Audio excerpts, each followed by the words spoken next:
Why do you think this Hamas-Israel war started?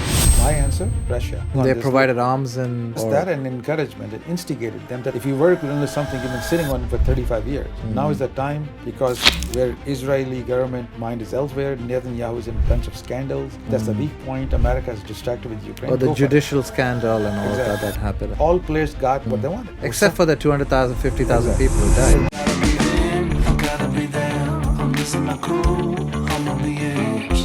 Taking over me, I'ma be down on my knees. You know I'm ready for this. You keep me begging for this. This is the Ocio show with Rahul, where I have deep conversations with interesting people on topics that are meaningful, slightly personal, and perhaps controversial.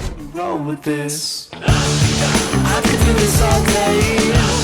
I can do this all day. Back up, I'ma run this town. I'm headed for the top and you know it's going down.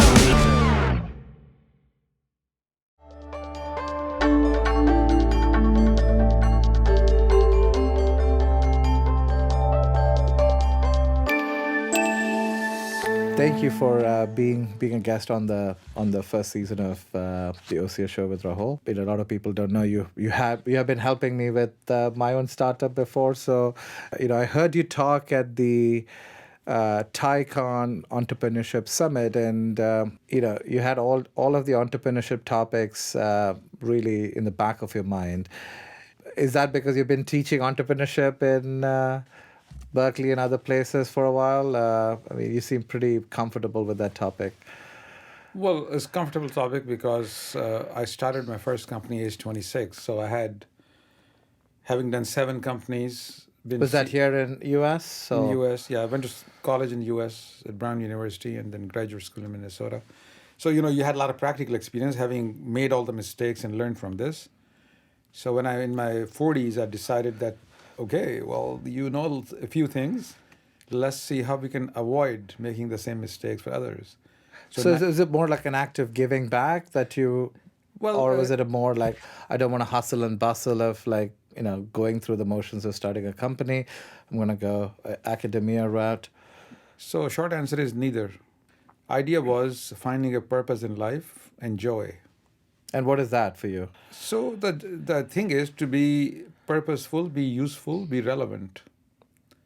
So when you have something to give, you have some knowledge to share, you got to figure out how to package it in a way that people will consume it. And so the clarity was that, what do you enjoy doing in life? What are you good at doing in life? So if you make a matrix, what I enjoy doing in life is discovering different cultures and cuisine and countries and travel. And okay, good to know. Doesn't make much money, but good to know. Mm-hmm. What am I good at? And explaining things to people in a way they can understand. So that's actually just to add another 30 seconds of story.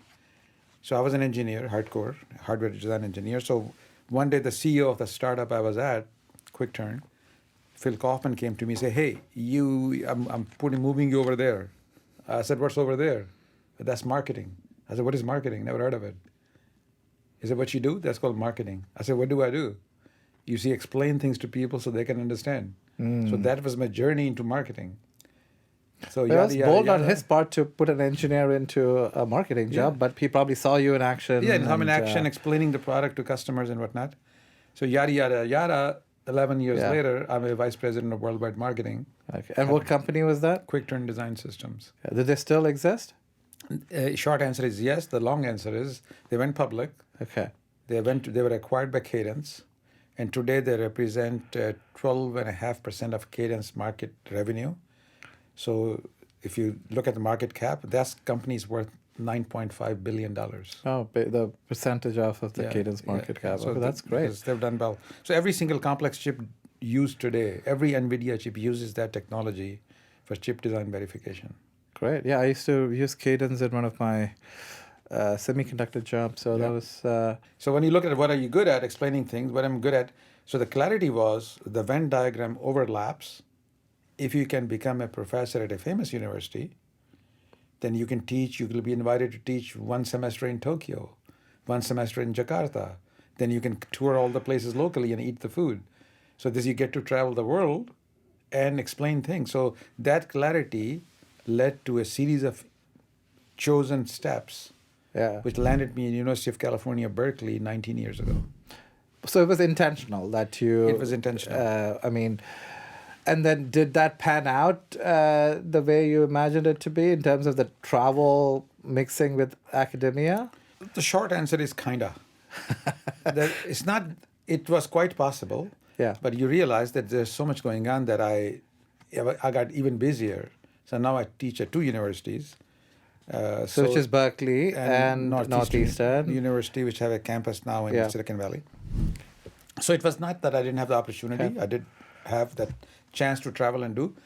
So couldn't quite do it that way, but I made up for it by making short trips and this Okay. other thing. So it all worked out. Okay. But, So I'm going to ask this question to the educator. If you can think about a moment in your educator history, what has been your best teaching moment? I don't know if there's such a thing as best teaching moment, but there are moments when the students which you spotted, you mentored, you can see the furniture being rearranged in their minds. You can see the flicker that they got a concept, and then years later they come back to you for advice. Many of them have sought mentorship for over year for their career change, for personal lives. Some of them have worked for my startup companies. Some of them have invited me to their weddings. So that connection you make at a human being at that level, I mean, ask yourself, from all the people you met in your life, especially earlier part of your life, who do you remember? For most of us, it was our teachers. I Some still of them. remember. Yes, some of them. Some of them, not all of them, but some Yeah, of there are them. good ones and then probably not so good Yeah. ones, but you remember the good ones, you know? Yeah, so teachers have a profound impact in people's life for reasons which are somewhat obvious. So I think that is the best moment. It's not that one moment, it's a sequence of events which keeps you want to keep putting more into it. Okay. The reverse question, what has been your worst teaching moment or / moments? Yeah. So, short Where you're like, answer why is, am I doing this in my... no, that never happened. But I think the reason I'm hesitating is because of another quality I have, which annoys my wife to no end. I actually erase from my memory anything bad. Okay. How soon though? Soon enough, I I don't remember. People did bad Like the things. next day or the next It depends next on the hour? event and who did it, but Okay.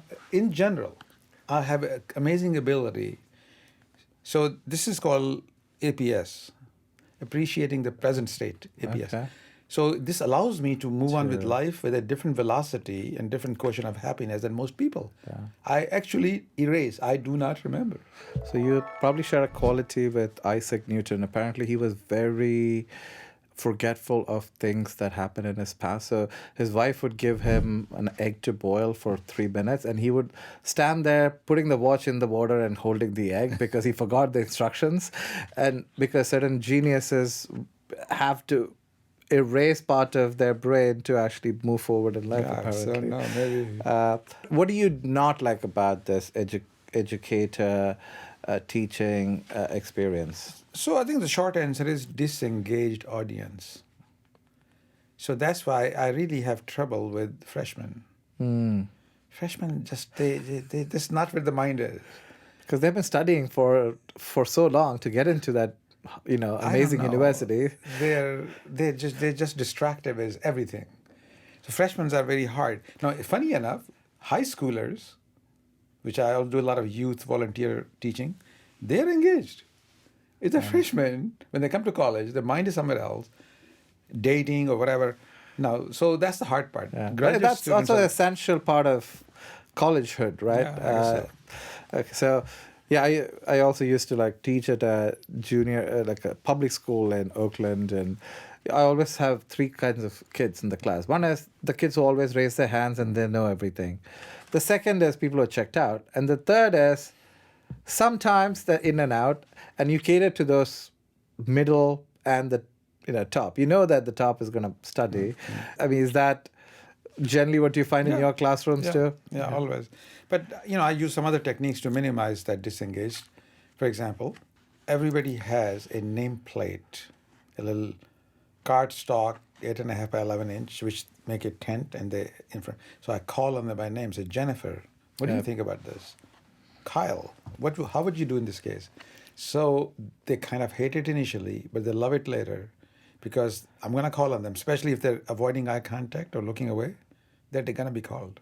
Yeah, so you're one of those professors who are gonna be, they have to study. Yeah. They have to be Since engaged. the class is oversubscribed, I'm okay to say, you can drop the class. That may be good for you.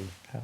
Do you have teaching assistants generally? And I always wondered how much of support they give educators like you. So it depends on the class size. So my class at Northeastern are less than 20 people, so no teaching assistant. Class in Berkeley used to be 50, now there's 80 people. Mm-hmm. So I do have what they don't call it teaching assistant, but course coordinators. Do they get some extra grades for helping you out? No, or? they don't get a grade, they get paid. But many students want to take the class, they compete to get in the class. Right. Because they know they're going to learn something. And that's hired by the professor or by the university? By university. But professor interviews and approves who you want. So I may have 10, 12 applicants, so I pick one or two. Got it. So you've been a professor at Berkeley for 19 years? Yeah. So just to one correction. So universities, you take the title very seriously. So I'm a continuing lecturer, not a professor. Okay. That will offend several people. All right. We stand corrected. At Northeastern, I'm a professor. Okay. Professor of so practice. In terms of being a continuing lecturer, and since you've been associated with the Berkeley, what do people who don't know anything about Berkeley, what's your sort of pitch, the good and the bad and the ugly? Good and the bad is this is the rated #1 public university in the world for the last 20 years. Stanford, MIT, and Harvard are not public, they're private universities. The public university is rated #1. So you're getting really, really bright students. So that's the interesting part. Since I've taught at different universities, I can say the caliber of student is very, very high, and they're engaged. And Berkeley is weird. Everything about Berkeley is strange, which makes it very interesting. The free speech movement started there. The hippie movement kind of started there. So it's very woke. So you have to be careful. Okay. Now tell me the bad. Bad not is, bad. You could say things that bother you.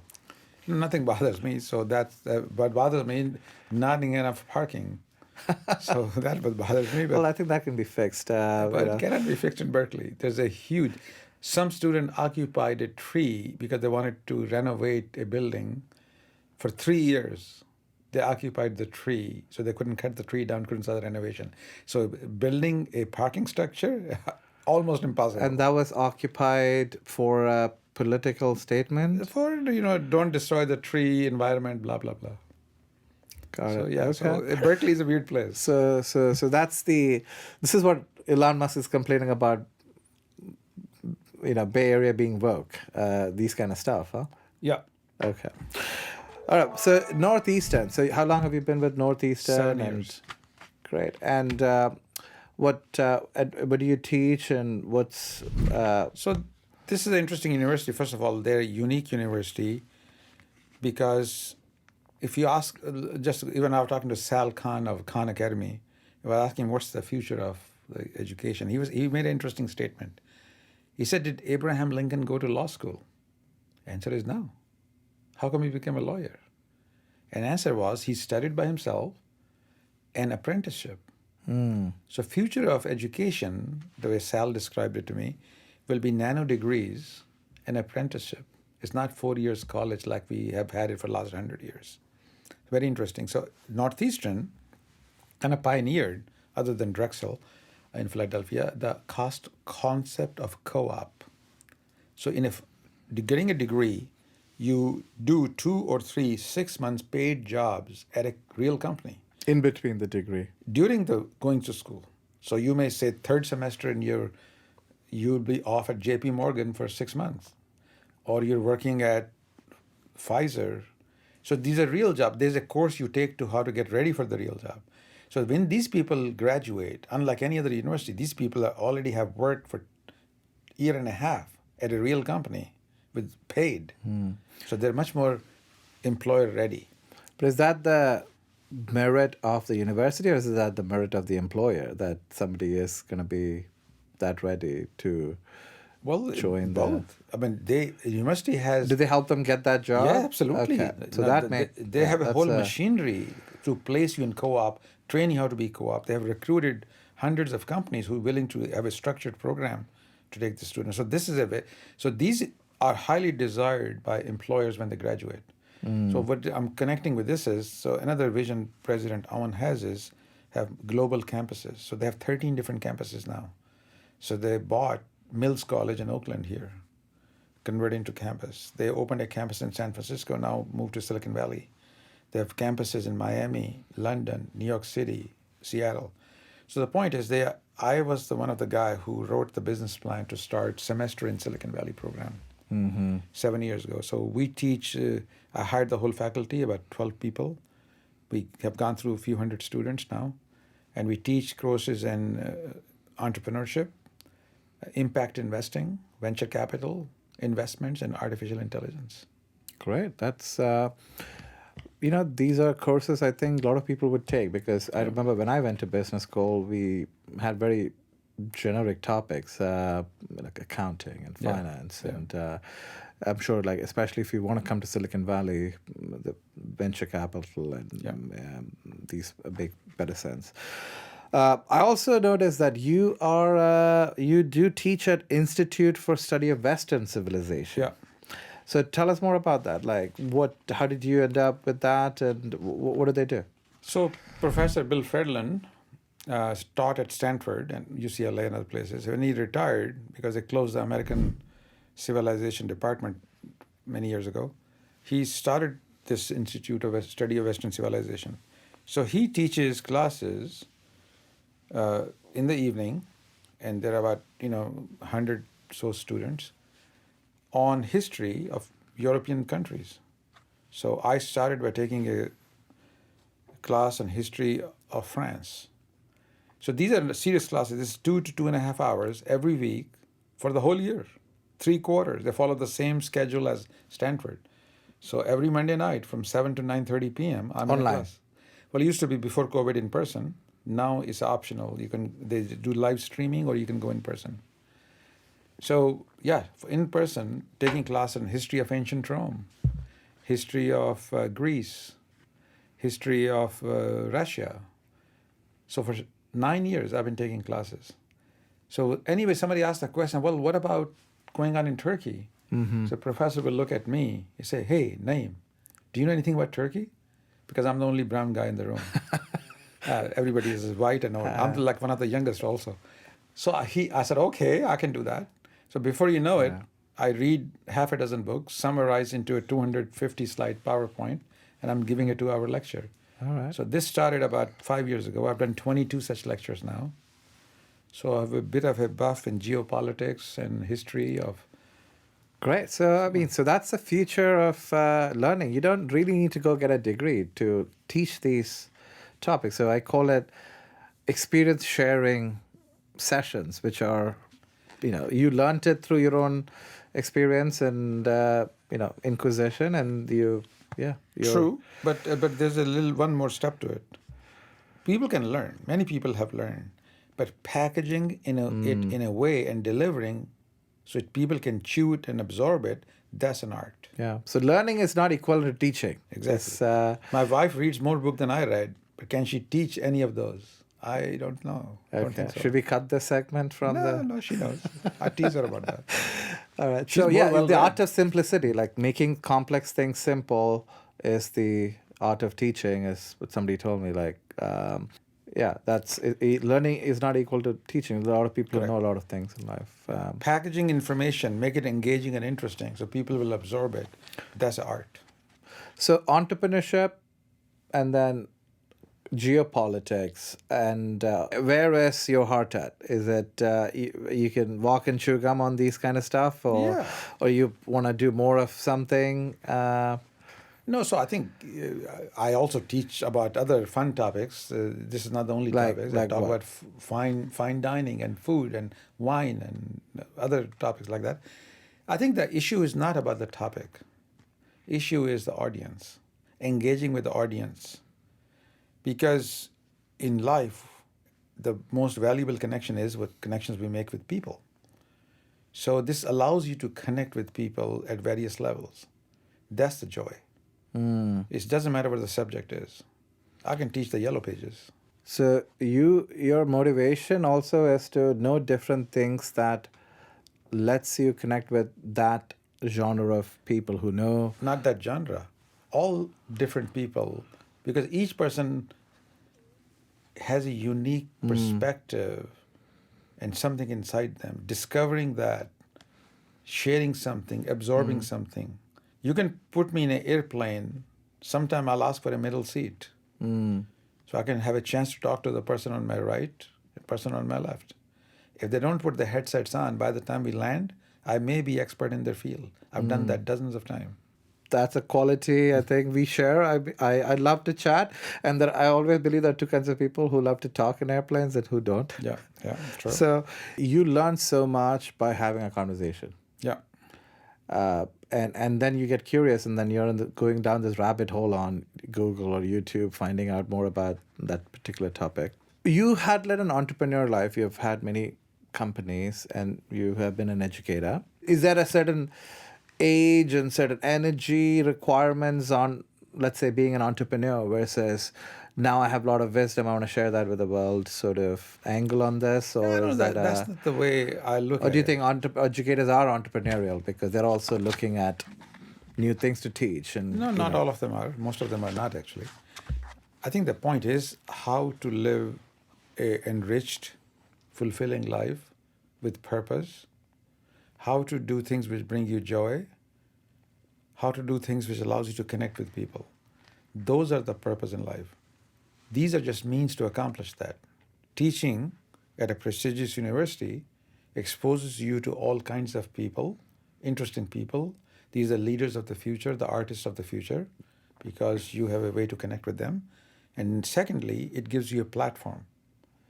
Same guy standing on the street corner saying the same thing looks like he's a crazy guy. Same guy standing on a podium looks like a brilliant, eccentric. So platform is important. Yeah. So a prestigious university gives you the platform when you can reach a lot farther. So I think the lens I want to look through that is that. Are you on a platform? Are you being purposeful? Are you getting joy out of it? It's not complicated. I have a controversial topic on professing. There are a lot of professors who teach about entrepreneurship who have never had a company before in some universities, and this has been one of those things we have chatted about. Or people who actually have talked about strategy when they've actually never done corporate strategy or management consulting. So how much do you trust people who actually tell you things that that they themselves have not done? So my philosophy is different. Even a broken clock is right twice a day. So just because they have never done it, this doesn't make them stupid. They have a perspective which has some value. My job is to listen to it, absorb it, discard which doesn't make sense, absorb what does make sense. But it would be better to listen to somebody who's actually done that and now coming back to academia to talk about this. In I'm general, guessing. you're right. So no disagreement. Yeah. But I don't discard others who have thought about it, read about it, theorized about it. So, Are there some advantages even in There's even those kind of profiles rather than people who come back? Take an example of somebody like Einstein or Maxwell Planck. Have they experienced, observed those things they wrote about? No, they were thought experiments. But they allowed them to think deeply and discover things and come up with theories which later were proven. That doesn't make them less useful. So there is advantages on both sides. Practitioners have advantage. Theoreticians have advantage. A wise person will listen to both and integrate. Great. And do you see university, you're in this field, do you see universities pivoting to one versus the other in terms of hiring educators? So short answer is no. And the reason is that university, they're structured, the hierarchy. There was a job opening at Stanford. I was looking into it. They won't even let me fill out the application if you don't have a PhD. which is a short-sighted way of looking at what is needed. So universities are not changing that, or in general, I'm sure there are exceptions. But the nice thing is that the whole thing, the way we think of university, is going to be circumvented because of AI and innovation in education happening over the next 10 years, which started about 10 years ago with YouTube and video and online courses and MOOCs, massively online courses. So all that is being upended. So it's not the university are changing. Why do you think the the universities are keeping these PhD requirements for people coming Because in? that's the way it has been done. And people who decide what should be requirement are all from that class. A new generation of people have to enter, new rules have to be written, or they'll be written for them because the market dynamics will force them to go out of business otherwise. That has started. So you'll see many elite universities will attract still talent and people with money, and a lot of universities will find not enough students because many people are realizing is that going to university, taking on some huge debt is not good ROI. It's not return on investment. And student debt crisis is gone tremendously high. So the whole university, college education is being into question, and it will change by force. Economic forces will change it in the next 10 years. And what do you think the whole AI is going to do to education? Short answer is we don't know. But it is definitely will change it. How will it change? Who will win, who will die? All that is to be figured out. But everything which requires repetitive thing like accounting, or we have seen that in like radiology, or when you're looking at patterns and you're detecting things, AI will do so much better than humans. That will be not even a question. Question is, what are the things which AI will not be able to do as well? I mean, humans will be needed. We're figuring it out. We don't know. We think you thought it was empathy, like doctors. Now we're finding out AI is much more empathetic, or can pretend to be much more empathetic. So that's off the list.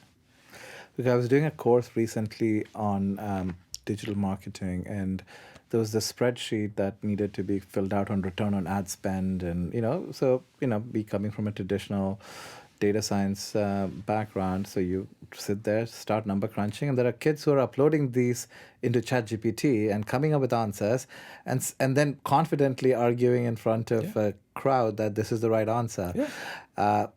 Do you think this is going to make some people who know how to use AI smarter and another crowd dumber? Absolutely. And is that a crisis that people, educators, should think about and universities should think about? Yes. And has anybody figured it out yet?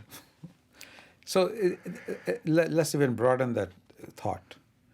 So division between haves and have-nots is going to be greatly magnified, because now some people will have access to compute power and access to AI, and some won't because of broadband not available, compute power being more expensive, or smartphones and tablets or whatever not available.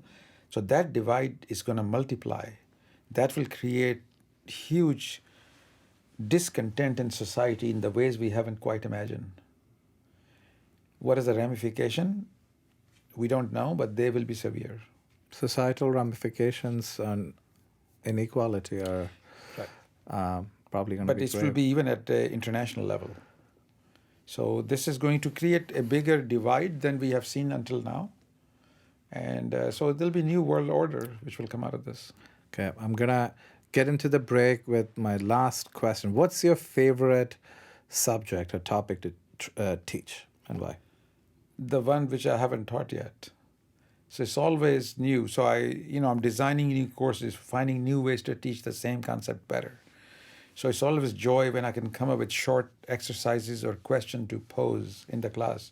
For example, I was using the Harvard Business School cases for case discussion. And I realized that a lot of undergraduate, they have no patience to read a 15-page HBS case. So I started writing my own short cases, 3 to 5 pages. And I've written 3 or 4 now, and I'm planning to write another 3 or 4. So this is continuous innovation. What class exercise can I come up with which helps them absorb?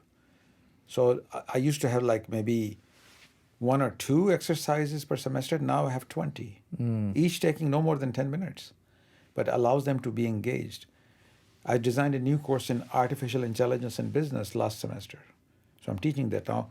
But if I have to pick what's my favorite course, I designed a course called Investments, in which I teach them about all the things I want to try to teach my children, and they won't pay no attention to me. So I designed a course which teaches you about stocks, bonds, retirement, 401ks, option trading, crypto. And I'm teaching that 3rd semester now. And that's brilliant because I make teams of 2 students. I give them $100,000 to invest. Part of the grade is how much did they grow the portfolio at the end of the semester. Nothing engages students like a course like that. They are bragging about how they grew that 100K to 231,000. When somebody took it to actually one semester, one team took it to over $1 million in one semester. Great. I mean, they can show that to their next employer and maybe get hired as a equity analyst. What happened in that case was the parent got so invested, they gave them 50,000 real dollars, Great. which they grew to 121. Because I'm giving them fake $100,000, but they even got real dollars. Yeah. Well, maybe you could do a partnership with one of the investment companies to maybe piggyback on some of the top stars. So to me, that's a fun course to teach because A, it's engaging, B, it's new, something, you learn something new.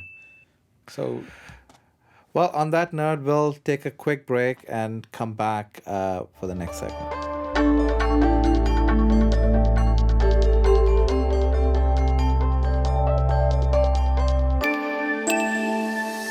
All right, welcome back, Naeem, to the second segment of our talk show. Geopolitics. I know you mentioned it in the last segment that you got interested in it through a study of Western civilization, and I'm sure before that through your career. I'm very curious about your take on geopolitics in general. When we live in America, where is America now? Where are we in our place in the world right now? the short answer is very well positioned. And the long answer is I used to kind of cringe when people said, it's the greatest country. I said, have you been to all countries, really? Have you ranked them? What makes it greatest? Now I understand. So it's greatest country for a reason which may not be obvious to many. It's the same problem Brad Pitt has. He has too many women in his life? No, that's because the way he is. Because you were born that way. So America is the most well-protected country. It's a country which will never can be invaded from any outside force. There are 2 large oceans protecting it, a really benign neighbor on both sides, really, and geography protecting you on the south side. So you're very well protected. One of the things which really matters is the infrastructure. How easily can you move things from one place to another? America has the richest waterway system in the world. It's 13,000 miles of waterways, river waterways, navigable waterways. And definition of navigable, which is you can have 9 months out of the year, ship can go through that, a boat can go with 9 foot of draft. This is the Mississippi River you're talking about? That's one of them. But America has so many. Look at the map. It'll amaze you. No major place is more than 100 miles, 120 miles from a waterway, a navigable river. If you get the Barrier Island, it's 17,000 miles of navigable waterway. Whole Middle East is 120 miles. We are 17,000 miles. Ports, deep water ports. The whole Africa, whole African continent. The ports are 10 ports when you can bring a ship close to it. China is none except for the very southern part of China. Texas alone has 13. So the population is divided. There are 100 million people on the west coast and east coast. Anything is blocked, you can shift everything. So I can make a longer list. I'm just stopping here. So this gives us very unfair advantage, unlike any other country. This really happened because of the manifest destiny by Hoover. He wanted to get to California so that, James you have, Monroe and onwards, What do you say to people who, argue with about the doomsday scenario of U.S. losing its hegemony in the world and superpower status? All right. And all dynasties, if you study history, all dynasties go through a period of gaining strength, then declining. And average is 300 to 400 years, except with one exception that I think of, Shilla in Korea, which was 900 years. But that's typical. Even Roman Empire had to do it twice. There are some exceptions, but that's generally the case. So we are at 250 right now, almost 250, right? Yeah, depending on where you start counting, but okay, fine. But 250 sounds okay. So, there's another 100 years to go maybe. So, but the question is, who will be the next one? Nobody seems to be in any position, for the reason we can talk about, to take that position. Would America will be as dominant as it is today? In some decades, it may not be as dominant. I think the world I see, there'll be 3 or 4. Oligopoly, if I may. Yes, some strong players. America still in the dominant position, but may not be as dominant as today. That's not a doomsday scenario. That's normalization. Do you think we are in a better position with America sort of being the solo superpower versus 30 years ago when we had duopoly with the Soviet Union? Yeah, I don't know if we are better off or not. Maybe in some ways we are, but on the other hand, when nobody challenges you, you become complacent and you may become belligerent. So checks and balances is a good thing. So because of Soviet threat, we did things which we are thankful we did. We would not have the Apollo program and the NASA if Sputnik had not gone up. So that triggered a whole bunch of events which we are better off because of it. We would not have the GPS system if this war was not there. So there are several benefits. War spurs innovation and exactly. economy. But what do you think about China? Because now they are catching up on all fronts. The biggest automobile market, biggest growth in the last 30 years, lifting of people from poverty and into middle class and whatnot. So biggest army. So what's your take on the geopolitics with respect to China? Short answer is China is done. China is screwed. Okay, you have to explain that. What is that? What is that? What does that mean? Well, this is a longer conversation, but let's try to summarize into 4 topics. Number 1, the population collapse. The one-child policy has made China in a terrible place. You need 2.1 births per couple to maintain the population. Most of the developed world is not having enough babies. Japan is 1.2.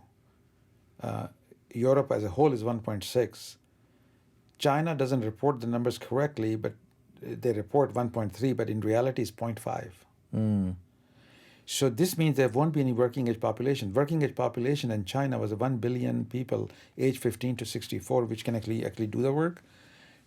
That has declined or will be declining by 2050, 2060, depending on the estimate you take, to 600 million. But they did reverse the one-child policy. They've not been enforcing it for a while. Nobody is getting excited. Nobody's having more babies just because they reversed it. Doesn't mean people suddenly start having 6 babies. So that ship has sailed. That's only one of many problems. So the cost of labor has 6-fold increased from 2002 till now. So there's a whole not enough people. If there are not enough people, they're not buying things. If they're not buying things, the economy cannot grow. Well, the world is their market. They're selling it to was their market. Everybody else. And now, because what the COVID gave everybody a shock, then people realize that we cannot assume that globalization exists and you can get whenever you want, from wherever you want, things will show up.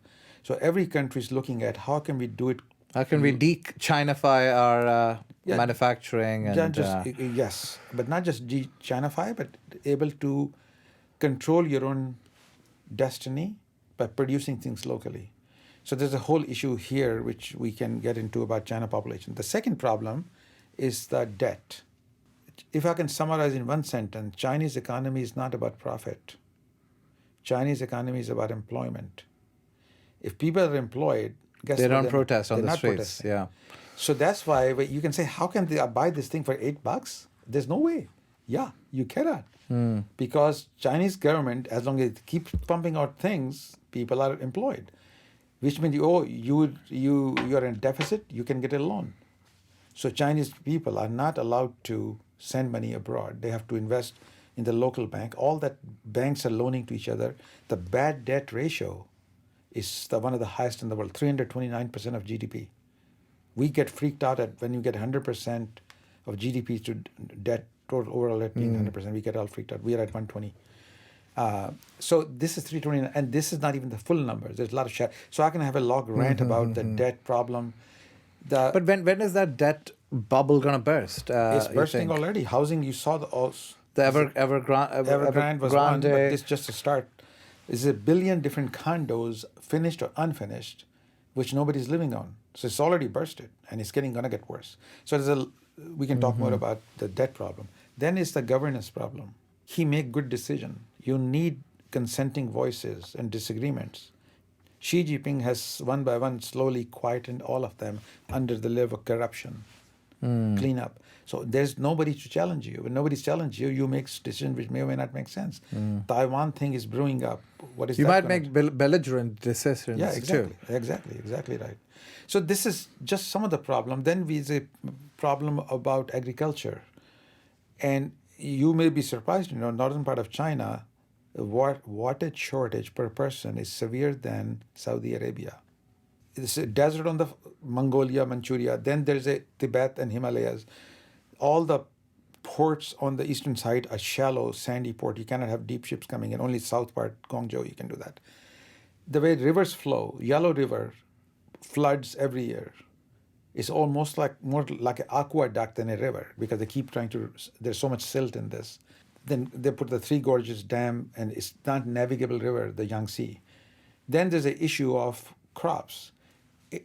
80% of oil and energy is imported. The soil quality is so bad, they use 5 times more nitrogen per acre than we use in the Western world for grow things. If any disruption happen in supply chain, they cannot get the oil, they can't make the nitrogen. There's a starvation scenario. If there's a war in Middle East, which is looking more likely, most of the oil is going from Middle East. Strait of Hormuz closes. They cannot have oil. They cannot make nitrogen. Cannot make agriculture, and all the factories shut down. Scenario is bad. I don't want to belabor this point, but if you put countries in 6 buckets, if the global supply disruption, who is the most likely to survive? Who will be impacted next? And the 6th is like really screwed. China in the 6th bucket. And is that part of the reason they've been diversifying in Africa and investing and extending new supply lines, and also the belt corridor through Pakistan? It's called One Road, One Belt. One belt, yeah, it's the new Silk Road through Pakistan. Yeah, this is actually a short answer to that is one word, is Straits of Malacca. Because all the China trade, oil, as well as export, have to go through South China Sea, Strait of Malacca. So Singapore's stronghold, the West stronghold on that. Yeah, so if anybody, there are a bunch of other problems in South China Sea we can talk about.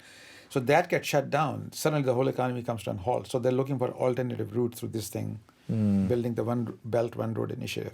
Another Middle Eastern country that you are passionate about, Turkey. Turkey has been emerging through these Middle East conversations recently with brokering peace and all of that. Where do you think? I mean, it was the big Ottoman Empire of early 20th century, and they were the biggest power probably after the British. And then there was a decline, and now where do they think they are, and what's happening? The short answer is location, location, location. They are sitting in one of the most strategic piece of land. That's why Silk Road and the Grand Bazaar in Istanbul was the central place when all trade happened between East and West. Now, if Russia wants to access the Mediterranean, doesn't want to go to the frozen tundra of North, they need access to Black Sea, hence the Ukraine invasion, hence Odessa, hence Ukraine and all that stuff. So Black Sea, you have to cross the Bosphorus in the middle of Istanbul. So this is how you access the Mediterranean. So it's sitting at a very, very strategic location. Turkey, despite all the political problems of the last 20 years, with Erdogan becoming more dictator and more Islamic than previous thing, is sitting very well. So they have one of the more well-trained armies. They have a strong industrial base. Their strategic location is very, very good. As some of the countries around them decline and become powerless, they're going to expand their footprint. Bulgaria, maybe even Greece, Iraq, Syria, it's like maybe recreation of the Ottoman map to some degree is possible. So Turkey is, I think, very well situated in the next 50 years and U.S. is going to need somebody like Turkey to flex the muscle in the local region. They don't want to send troops from U.S. They rather pump Turkey up so they can exert the power on behalf of U.S. But Turkey, Russia has a decent relationship, and then who are they playing with generally? Well, they're playing with all of them. They have decent relation with Russia because Russia needs them and there's a market. But at the end of the day, they're going to make their own decisions. So they're going to play with everybody, just like India does. India is not aligned with any one nation. They're friendly with whoever they need to be friendly with, except China, of course. Yeah. Well, you're from, originally from Pakistan. And where do you think Pakistan is today in the world map? And what's happening? What's your take on being a Pakistani American on the state of your home country? So Pakistan is at a crossroad. At one point, there was some, race between India and Pakistan, but I think India has gone way ahead. And Pakistan still has not emerged from its political turmoil. Because of Ziaul Haq's time, a lot of Islamization was done, which has made it hard for the country to progress. That's the negative part. So on the positive side, it does have one of the youngest population in the world, which does have access to internet, broadband everywhere, which does have a desire to learn and do things, which does not remember all the bad things the parents remember. So there is a youthful exuberance here, which if channeled properly could make Pakistan very relevant in the next 20 to 30 years. So I'm bullish in Pakistan long term if we can get through the current short term political, phase. military, industry complex. Exactly. But those things we have seen this movie before in different countries, that too can pass. If you look at United States after Civil War, 1870 to 1905 was extremely terrible time. Corruption up the wazoo. Every congressman was on some take. All kind of bribes were being given to build the Pacific Railroad and everything else. But somehow, somewhere, that cleaned itself up, and thanks to Teddy Roosevelt and others, this became. We saw the same thing happen in other countries, like Turkey was completely collapsed out of nowhere. Then this guy who was not even a general, Kemal Atatürk, came out of nowhere, started a revolution, and rest is history. So we'll see how the movie unfolds, but You're talking about corruption and maligned interest. I was in a Middle Eastern country which will go unnamed because of privacy concerns. So I was talking to this tour guide. He was an attaché to his embassy in Pakistan. And then we kept talking, and he knew I was an Indian American. And so I asked point blank, hey, would you think there will be because you spent 7 years there, peace between India and Pakistan? And his answer was, you want the real answer, or you want me to be hopeful? And he was saying, I was dealing with the intelligence agencies and all of that. And he said, there are people who would not be relevant if that conflict gets resolved. And hence, depending on who is in power, I am very skeptical. So that's a correct answer. And my view is it takes 3 generations to get over these kind of conflicts. 3 generations, because third generation doesn't remember what were we fighting about. Look at Vietnam versus U.S. We bombed the hell out of Vietnamese in the most unspeakable ways. Horrible. Yeah. Now, that was 1960s and 70s. 3 generations passed. Now the young Vietnamese either don't remember or don't care, or their country's thriving. We have a good, normal, happy relationship with them, and we don't remember what we fought about even. Stories start becoming better over these generations, I'm guessing. Exactly. So I think the same thing will happen in India, Pakistan. Maybe it's too raw now. More people generation have to change hand. Long term, economic interest will overcome. Since we mentioned India, what's your take on India, a subcontinent, or just India as a nation today, and its place in the world and what's happening? So India will be relevant on the world stage because of people, population, economic development. Problem India has is lack of infrastructure. If infrastructure investment will be made, it could progress much faster, but over time it's being fixed. It will take time. What bothers me more is that India was formed in a secular principles which are being eroded. So it's more and more Hindutva and polarization, which suits the political scene, but is it good for India as a country, as a powerhouse? And that is a question which I don't see it being, but what do I know? Great. Let's move to another Middle East neighbor, Saudi Arabia. I know you have done some work there in terms of research and all that. From the House of Saud to the current ruler, where do you think? I mean, being a big arms purchaser and a big nation, one of the biggest Middle East powers after Iran, probably. Where do you think its place in the world is today? Well, they're trying to find their place in the world. That's the problem. They're learning and fumbling and figuring it out. Just because you have money doesn't mean you have taste. So they're trying to figure out how to create an economy which is beyond just oil. How do you motivate the local population? Because right now they've been importing everybody who does work from externally. How do you create the local population to be engaged and relevant and productive? It's a tough journey. It's a long journey. They have made reforms. Now this big vision of Neo City, spending billions of dollars, hundreds of billions of dollars, creating a new economy.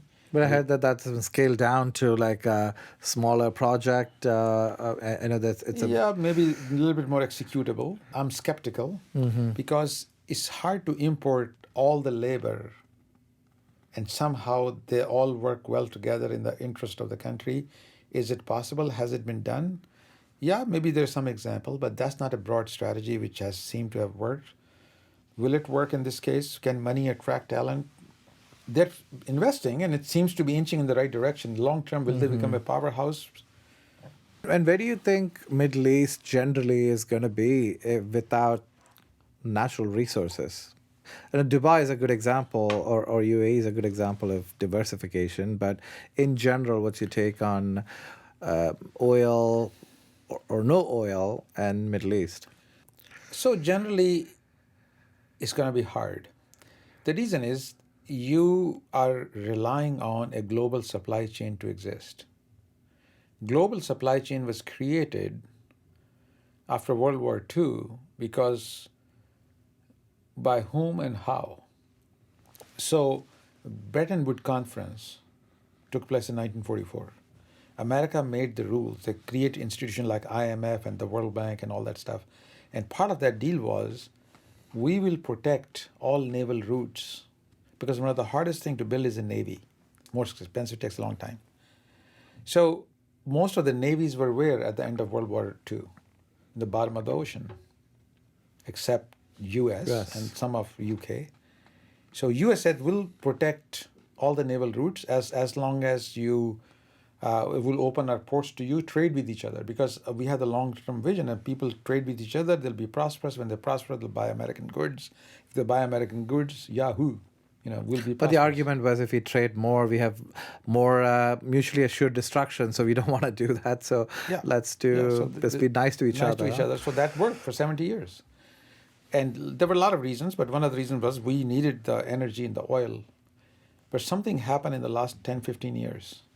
Shale revolution has made it, the equation has changed. So America is now the biggest producer of shale. Producer of oil and exporter. So we don't need all that. We don't need to patrol this thing. So that's changing the whole equation, how we see our role in the world. So this supply chain, today a car has 30,000 parts. They're assembled in 51 or more countries and come together and assemble. So we take it for granted. If supply chains are disrupted, How Which will we you saw sur- during COVID. We saw during COVID. So back to your question, all these countries like UAE and other countries in the Middle East, they don't have enough to survive and thrive if the supply chains were not available. So this is where the problem is. Can you really grow? Can supply chain be global, be there all the time? Can you rely on that? So then you see people making all these bilateral deals that would give them special access to China or some of these Well, Southeast Asian markets China will for. be the least of their suppliers, but yes, they are doing that. So they're trying to secure it. But I think that if supply chain get disrupted, your biggest problem will not be can you get your latest iPhone or your Nike shoes at the less than $50. Your biggest problem will be food, growing food. You need potassium, phosphor, you need nitrogen, you need basic stuff to grow and water. There are only 4 or 5 countries which will have access to all the building blocks to grow enough food to survive. So what countries will be taken care of in terms of, let's say, zombie apocalypse or like food-wise? So that's about 5 in that bucket. United States, Canada, Argentina, France, and kind of Mexico, maybe. That's it. Because they have good irrigable land and workforce. And access to water and access to natural resources to grow and in a supply chain from each other. Then there's the next bucket. Actually, you can put them in 6 buckets. Then people like Australia and some other countries will be in the second bucket. Guess who's in the 6th bucket? You mentioned China on that bucket. Yeah. And who else should be And on that bucket? Bunch of other countries in the Middle East. Because of the supply chain reliance on that and not able to grow things locally. So the thing is, we take it for granted, but if you, I listen to Peter Zeihan, he talks about it quite a bit, and other people like George Friedman, people who have written about geopolitics. So there are interesting thoughts here. I mean, we have to, when we talk about geopolitics, talk about Russia. It's still the country with the most nuclear warheads. And it's on an active war front, importing soldiers from North Korea. Where is Russia headed? Downhill. Again, problem comes from population collapse. It comes from having a vast territory to defend, way too big a territory to able to defend, not able to have it plugged into the international monetary system, but population decline being the primary thing. So yeah, they are very resilient. They have been able to fight off all kinds of things thanks to geography. But this one's going to be hard to come out of if you don't have bodies who can do the work. Some other countries who don't have bodies can do the work, like Japan. They had to innovate on robotics. Exactly. And Russia, not so much. I visited Russia many times for various things. And one thing I've found out still, they invest and they is heavy industrial and military technology. They're repurposing these Soviet factories for these goods, and other countries who want to buy arms. So it is also in their interest partly to create conflicts around the world and sell arms to both parties in some ways. So because they're pretty good at military and industrial technologies to the day. Until they can get the electronics and the chips. And they're back to making arms as of. But they're buddies with China, and that. They're buddies for China for now, but even when it comes to some very advanced technology, China doesn't have that capacity to build those chips. Also, then you have to invade South Korea and Japan, which is harder to do. Which is harder to do with the U.S. backing. Yeah. We did not talk about Africa. It's the biggest growing demographic, young people in the world. These countries will be, 3 or 4 African countries will be in the top 10 population list in the next 30, 40 years. No, much Where do you sooner than think? that. Where do you think Africa is, and Africa is headed, and its place in the world? So very bullish on Africa, partly because of this population. And some countries will do even better than others. Nigeria, Angola, and some other countries because of oil, and population is growing, infrastructure is coming into place, a lot of potential. Issue has been governance. Good governance is missing.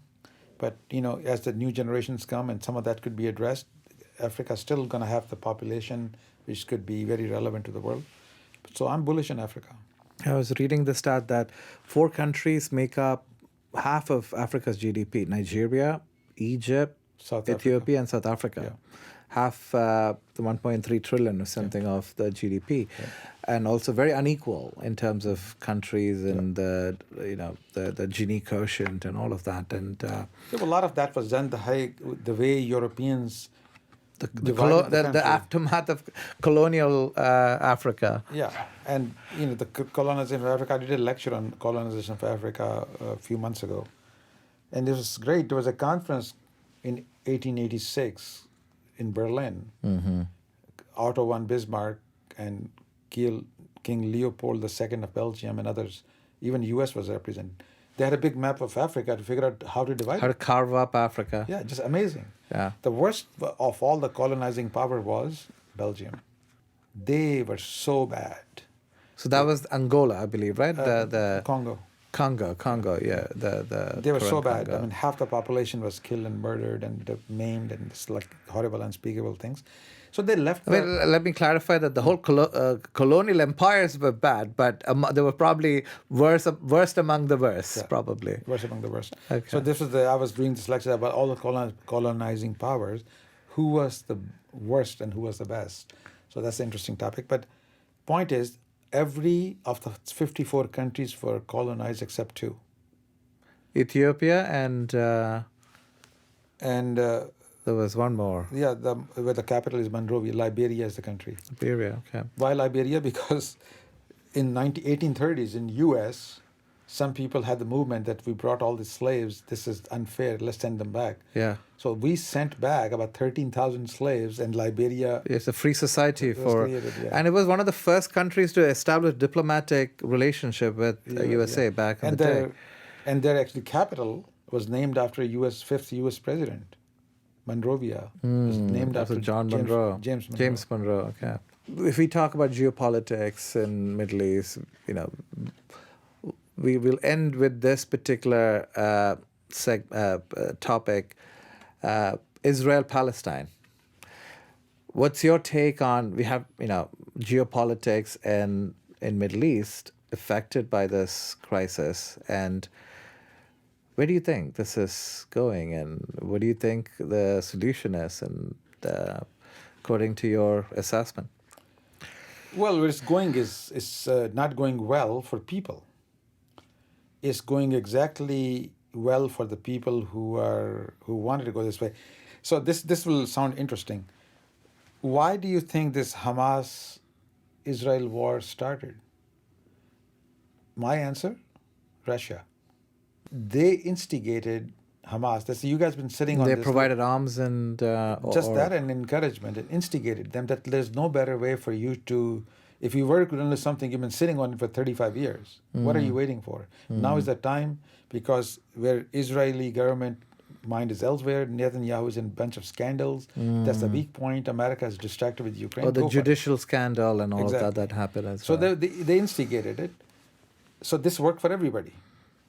We stopped talking about Zelensky and Ukraine. We all focused on now here. So Russia, yes, excellent.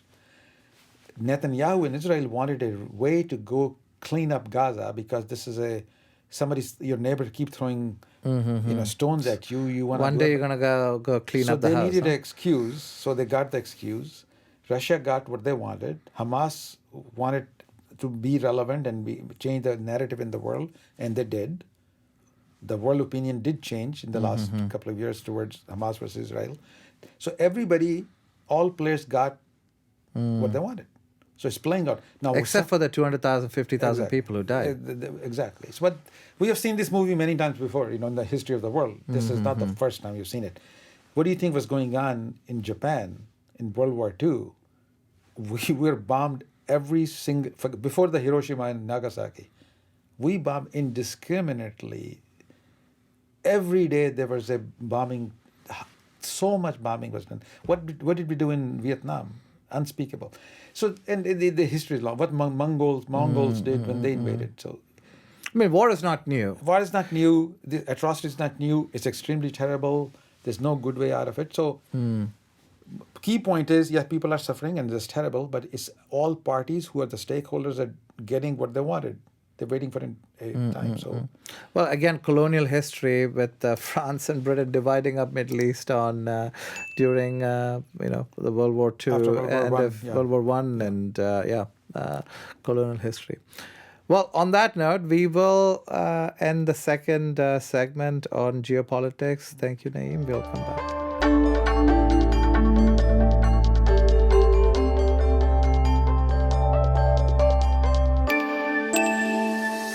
Welcome back to the third segment of the Ocio show with Rahul. We are on our first shoot with Naeem Zafar. You have been coaching various CXOs and CEOs of companies.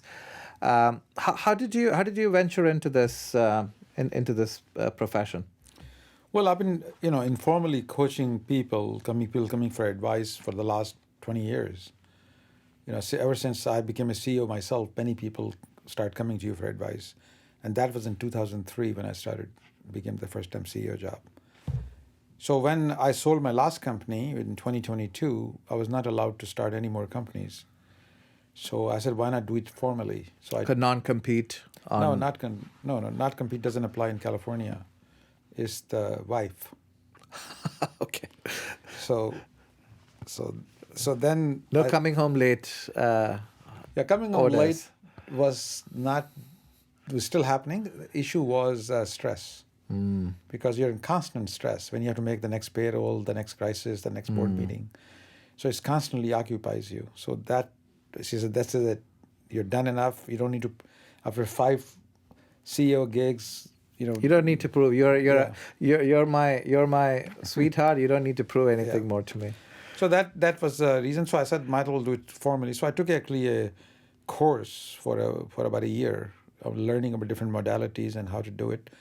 So now this is a practice which I'm building. You only a handful of people you want to have the coaching sessions.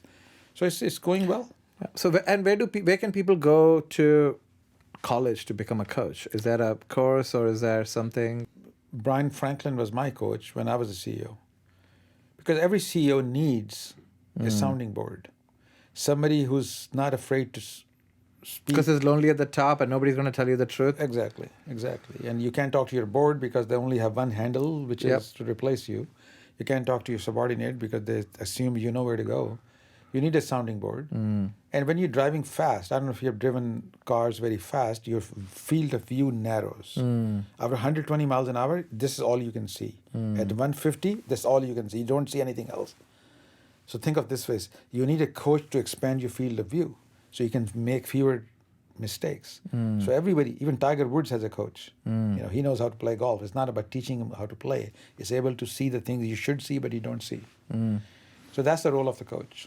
Yeah, I had taken a coaching from Marshall Goldsmith many years ago for, I was lucky that he had a program where From he UCLA. he wrote this book, What Got You Here Won't Get You There. Yeah. And he was the coach of Doug McMillon, the CEO of Walmart. When he took over, I think the board of Walmart hired Marshall to coach him. And I was lucky to talk to Doug when I was at Walmart many years ago. And I said, hey, Marshall said hi.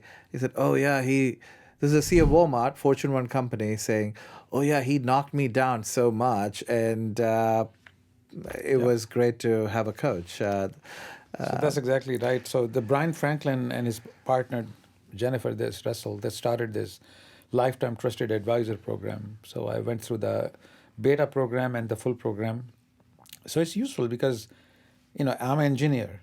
So everything, what I do is like workable actions and systems. But there's more things you need to learn to be able to do what's going inside you. Why are you doing what you're doing? So those modalities help you understand people's behavior and you can guide them better. Sort of the incentive theory and motivations and sort of reading in between lines and a lot of emotional intelligence that among other things, yes. Goes on. And of course, experience as well. What do you think are the biggest mistakes CEOs do when you see what you see as part of your coaching practice? Or CXOs or CEOs? Yeah. So, People do what they used to do. People repeat what they have done as compared to distance yourself from the situation, look at it as an observer and say, what would somebody else do? So that requires A, pausing, B, assimilating data from different perspective, and then deciding. Most people are driving so fast they don't. So they keep doing the same thing they knew what they did last year or yesterday. So that's the problem. You need somebody else to shake you and So say, if you're a good product manager or a good engineer, you'll keep building stuff, or you'll just keep coding new stuff. When you're CEO, probably. yeah, that's one of the many mistakes people make. So for example, what is the CEO's job? I tell these people, what is the CEO's real job? And many people say it's like, to rah, let's motivate the troop. No, to please the board, probably. Yeah. Please the board. Many people do that, and that's a complete mistake, because board is not your boss. Boards are your advisor. You should be asking yourself what I'm going to ask them, which will help the company. That's the way. But they can fire you. So technically, they're your boss. They can fire you, but not if you're being relevant and useful. But if you're trying to please the board, you're already bad. Your real job is to say no. To say no. Everybody will come up to you, we want to do this, what about that? Your job is to say no, because you're the only one who can say no. So this is very important. A lot of people don't realize that. CEOs, for example, some people think they're running a democracy. Your job is to drive consensus, which is different than democracy. It's not authoritarian. Driving consensus means listening, understanding, explaining, but yet knowing. So ultimately, you call the shots on You call this. the shot, but how you call the shot matters. So that's an important discussion. How do you drive consensus? So there again, you want to get involved with everything. But the real good CEOs knows there's only certain decisions only the CEO can make. Yeah, somebody said this beautiful line, which if you can't say no, your yes doesn't mean much to me. Right, correct. That's a good one. That's a good one. Among the various things, where do you put priorities? What are some positive outcomes that you see people I think getting? the major one is a personal confidence. Personal confidence and a gravitas, which comes from them and client and me reflecting on what they did, what they could have done, and why this made sense, and giving them the perspective from different angles which may not appreciate. That gives them confidence. When they feel confident, they're more well positioned to take the company to the next stage and earn the respect of others.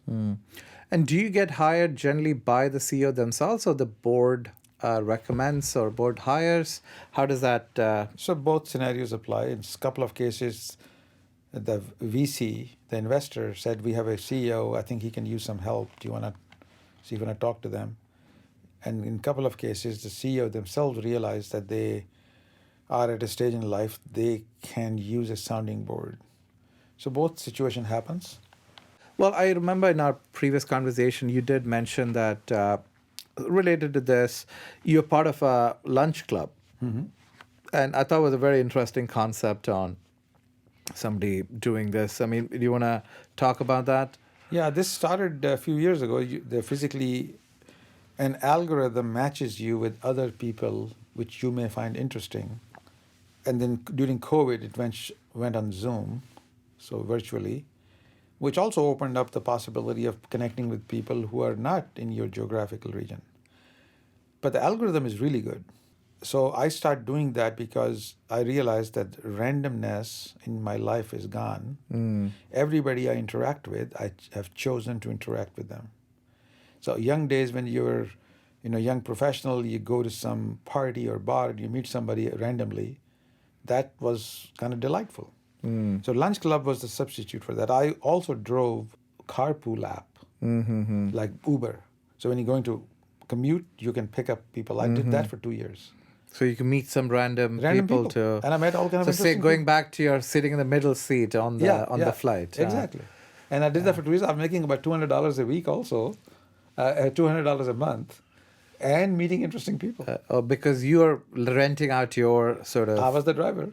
I'll pick okay. up passengers. Okay. So it was a lot of fun. So Lunch Club was another way of doing that. So for people, Lunch Club is one where you get matched up Matched up the algorithm. to people, and then you have lunch. Well, now you just have a meeting on Zoom. It used to be lunch before COVID. I So I've been see. doing it for about 3 years. I've met a few hundred people. Mm-hmm. I used to do that twice a week. Now I'm doing And once are a week. these in tech, or are these people in different industries, or? Well, it's up to the AI. But if I look back, the people I've met, they've been a 70% in tech, but 30% in other industries. Could be film. A nice thing is now meeting people from Australia and Japan. And some of these people have become friends. And so I've new friendships were formed out of this. So quite interesting. Mm-hmm. And I remember you also said there was a question you asked. I thought it was a very cool question. What is that? What show on Netflix are you watching? Yeah. Have you gotten some very Yes. cool answers on this? Yeah, a few cool answers. And then you you're know. like, okay, let me add it to my to watch list. Exactly. Okay. You know. So what are you watching on Netflix currently, Well, or what have you watched recently? yeah. Of course, the show which I found quite compelling was Succession. Which is inspired by the Rupert Murdoch family drama. Yeah, that was very good. Actually, I'm watching Sopranos again from season 1, episode 1. This 1999. I've seen a few episodes. I'm realizing how much I did not watch. Now I'm watching with the subtitles turned down, so I'm actually understanding it more, and it's so good, so good. Yeah, But some- New Jersey life. Huh? But I think some more interesting one because these people. Any good documentaries or any, more nonfiction type shows or stuff that you're interested in? So my nonfiction stuff is the podcast. So when I'm watching TV, this is the bonding time with wife, and we're watching something which doesn't require that many brain cells. So we look. Okay, so let's get to the podcast. What's your current favorite podcast? So I've been watching a lot of from Yuval Noah Harari. He's talking a lot about AI, and then other people like Sam Altman, Reid Hoffman, a lot of these people. Peter Zihan does a lot of geopolitics and. But is there a show that you subscribe that you like? No, there are about in YouTube Premium. You know, I get to maybe 10 different people which I follow and listen to. Johnny Harris is another one. So yeah, it's. Yeah, I like Johnny Harris. yeah. It was cool Geopolitics. Yeah. You might be interested in this. There was a show called Empire. It's a podcast. It's like a new history book of the empires of the world. They start with the British Empire. So it was run by this Scottish guy and this Indian English lady, and a lot of colonial listeners tune in and say, I didn't know about this about my own country. Wow. And they talk about the British Empire, Ottoman, the Russian. Yeah. Now they're doing the American, Iranian empires. Interesting. So you might be I've interested. been, yeah, check that out. All right. So we, because you're a coach and in Silicon Valley, I thought it would be befitting to close this particular third segment with your take on Silicon Valley. Now, where is it heading with AI and people having the doom and gloom and moving out of the expensive Bay Area? What's your take on the whole Valley and San Francisco Bay? I think Valley is thriving. Valley is amazing. It's hard to duplicate Silicon Valley in any other place. Many have tried. Billions of dollars were poured in by Singapore and Japan. It's the culture. The culture attracts some of the best minds in the world. What is it about the culture, you think? I feel at home. They're So welcoming. Welcoming in the sense that I'm not the weird one. I'm the normal one. I'm weird back in my own country, and just any place I go. That everybody is as eccentric as I am, and possibly interesting. And you can sit in a cafe and lean over to the guy next to you on a laptop and start a conversation, even start a company. So like the conversation we had today, do you think you could have it back in your home country? Probably not. Or it'll be very few people who could. So, And would you be comfortable at airing that if you lived in your home country?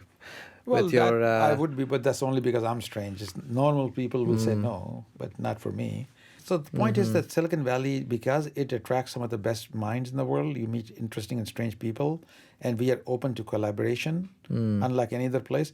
I mean, here you can ask somebody, what are you working on? You're going to get a reasonably good answer. You don't have to sign an NDA to actually talk. Yeah, in other countries, forget the NDA, they will say, why do you ask? Or who sent you? Or like, what's the So deal? closed versus open culture.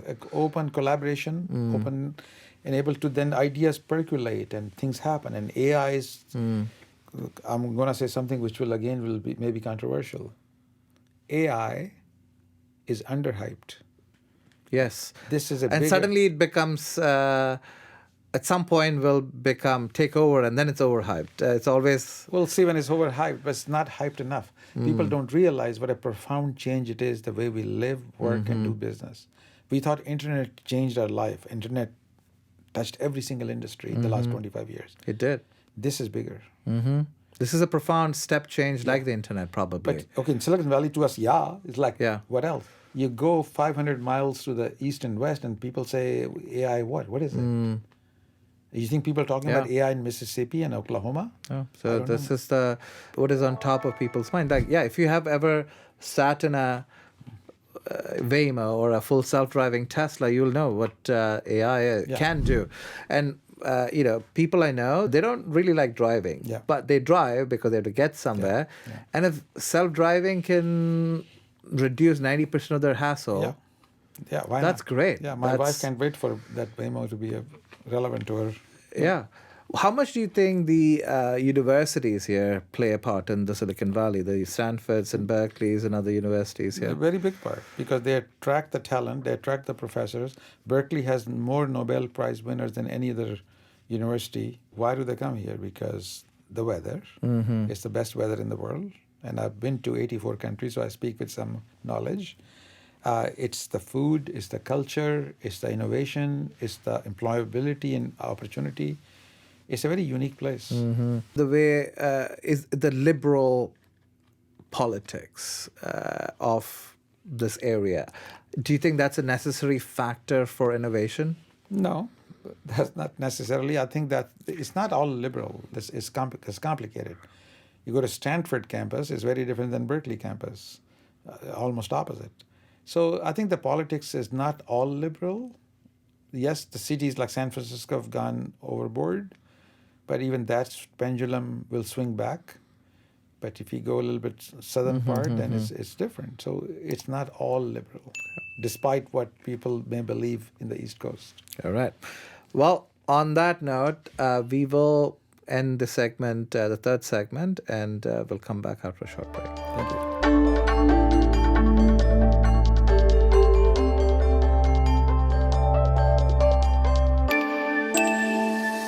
All right, welcome to the last segment with Naeem Zafar today.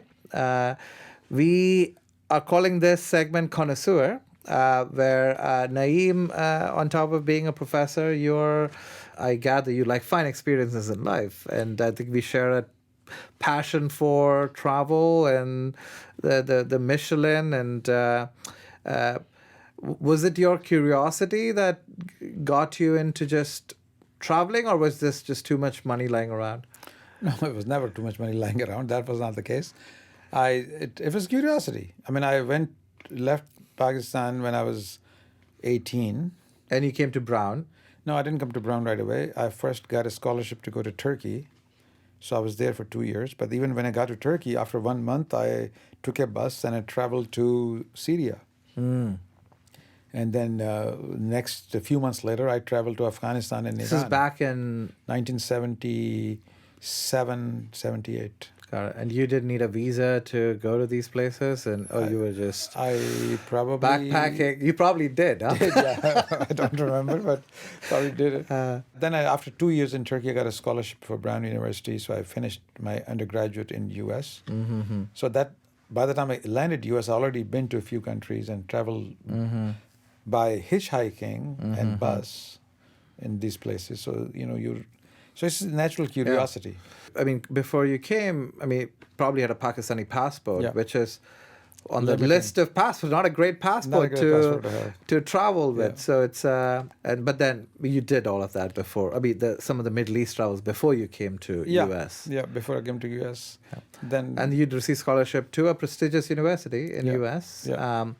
And then where did you go first that led you into this travel bug, if I may, because I remember this was 10, 12 years ago when we had a small conversation. I remember you telling me you'd go to Pakistan, but stop on the way somewhere. Yeah.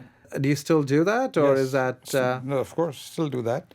But not just Pakistan. For example, when I was going to for business to China or Japan, I went to Japan multiple times, like 27 times. Mm-hmm. I will take my golf clubs with me, deposit them in a storage at Narita Airport, do my business, take the 6 p.m. United flight back from Narita, and land in Hawaii 7 a.m. on Friday. Then you play golf all Friday and Saturday, and Sunday you come back to San Francisco Bay Area.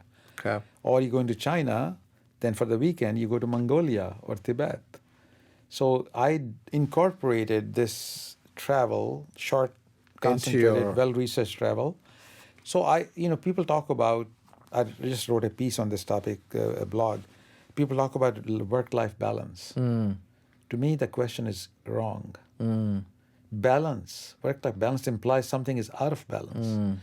I'm talking about an integrated life. When you integrate what you do for work, what's pleasure as one, then there's nothing to balance. You're in balance. Yeah, I'm always a big fan of work-life, mixing, or you put it better, integration. Yeah. Because sometimes you end up working 10 hours a day, but sometimes you end up working 4 hours a day, and that's okay as long as Exactly. you and then you go take 2-3 days off before you go on a work trip. And, Absolutely. And even in the work trip, like with family vacation, we'll go to Hawaii Yeah. as a family. Okay, family will get up at 9:30, but 10 o'clock they're ready for breakfast. I get up at 6 o'clock. I went through all my emails, and by 9 o'clock, I'm just pretending I just woke up. Yeah. They don't even know that I've been working for 3 hours. And I remember I was in Fiji for a couple of weeks, and there was 4 hours ahead. So I remember waking up at 4 in the morning for my meetings in San Francisco time. Yeah. But I was done by 11, So, yeah, exactly. the whole day. So that's the integrated life. You just make it, integrated you don't life. stress about it. You're caught And a lot up. of people stress about this Yeah. because, like, I have to change my timing of work. Well, that's the price you pay Yeah. for the integrated life. But because you don't realize that unless you were a bricklayer, Yeah. when you come back for a vacation, for an IT person, things didn't stop. Or You a just- knowledge worker. Knowledge worker. So all the things which you didn't do for 2 weeks are now you have to do. Yeah. So you're even more stressed. Yeah. So this way, the way I'm proposing, you are come back and your inbox is empty. You have taken care of it during. Yeah. So on all of these 84 country travels, if you're a traveler, I'm a traveler. I've been to 100 plus countries, but I've been doing this for a while and intentional about it. It's hard to name favorites because if you're a traveler, you enjoy each one uniquely. Yeah.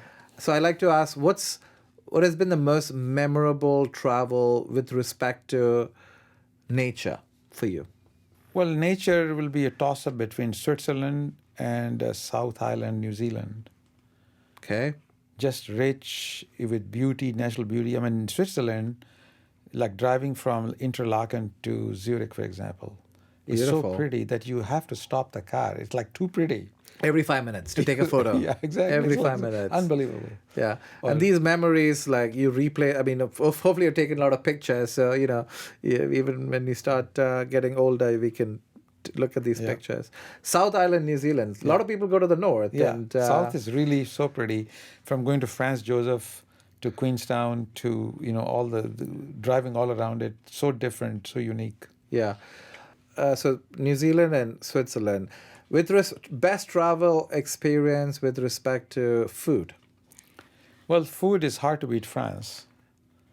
But Italy too, but I had a higher expectation in Italy than I should have had.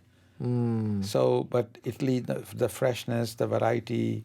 One which was surprise to me was Thailand because I love Thai food. The street food or the fancy gourmet food in Thailand? Well, maybe I didn't travel or tried all of them. Maybe street food I didn't try. I think I should have tried the street food. But the fancy food, I think US, you get better Thai food in US. It's embarrassing to say that.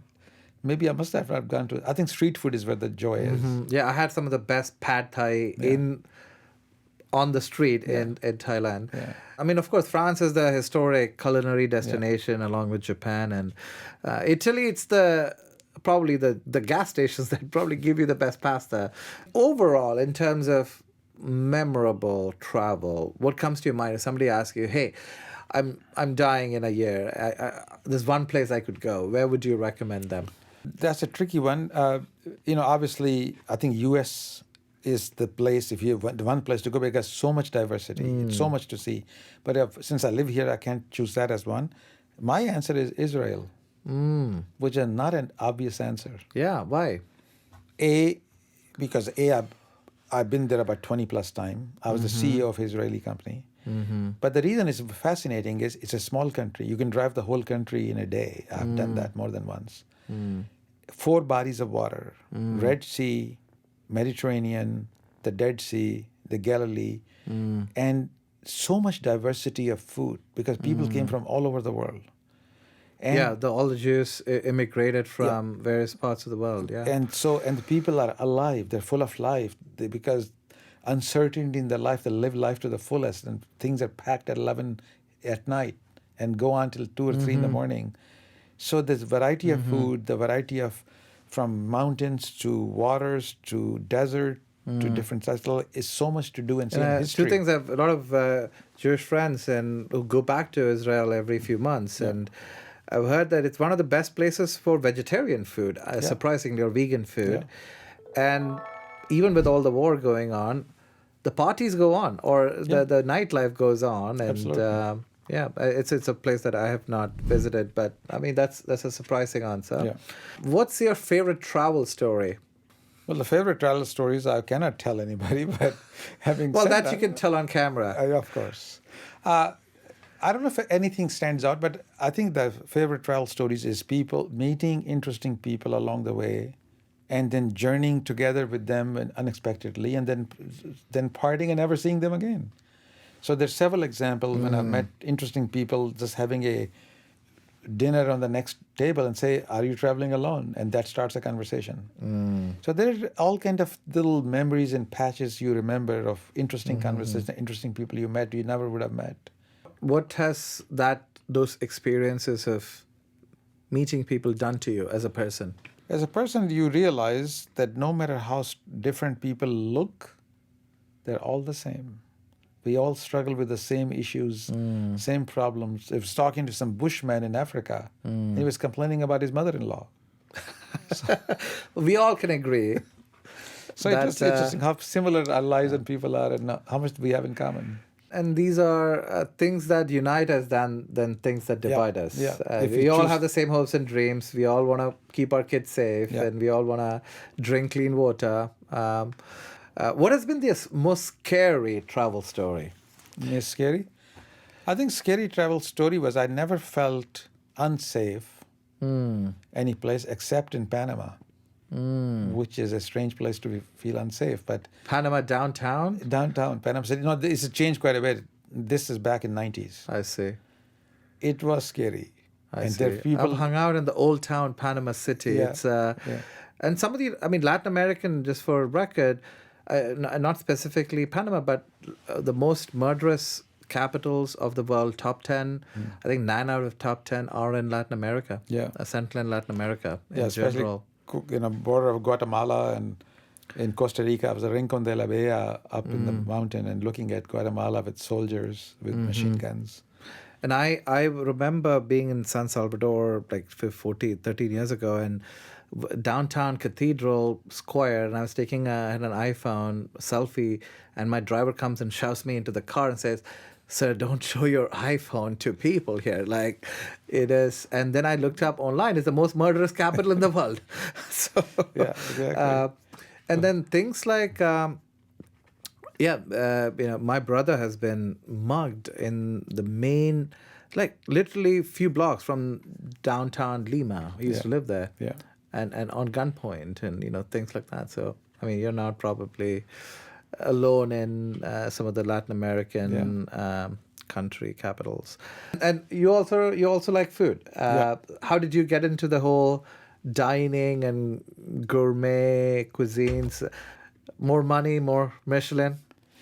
No, it was never more money was not in my life driving factor. It was always I was on a budget because as an engineer, that's not the most lucrative of jobs. I think it was just experiences and taste and joy, because fine dining is not about food. It's experience. It's experience, which is visual art. It's the service. It's the ambiance. I remember eating at this Chez Maxime in Paris, and I think we got there like 7:30. We were the last one to be kicked out at 1 a.m. How did the dinner can last 4.5, 5 hours? It's the combination of the company, the service, the ambiance, the food, the pace. So it's experience which you don't get. Very few things in life are that rewarding. Yeah, because ultimately food is one of the primal things. We cried for food when we were born, and that experience, somebody who makes that even better than your mother's milk, is something to look forward to. So what has been your favorite dining experience in the world? Well, that's a tough one. I think favorite dining experience sometimes has been a hole in the wall someplace, which is just they do one dish and they're just specialists in that one dish and they do it really well. And so Singapore, Hong Kong are famous for this one dish restaurants. That's all they do.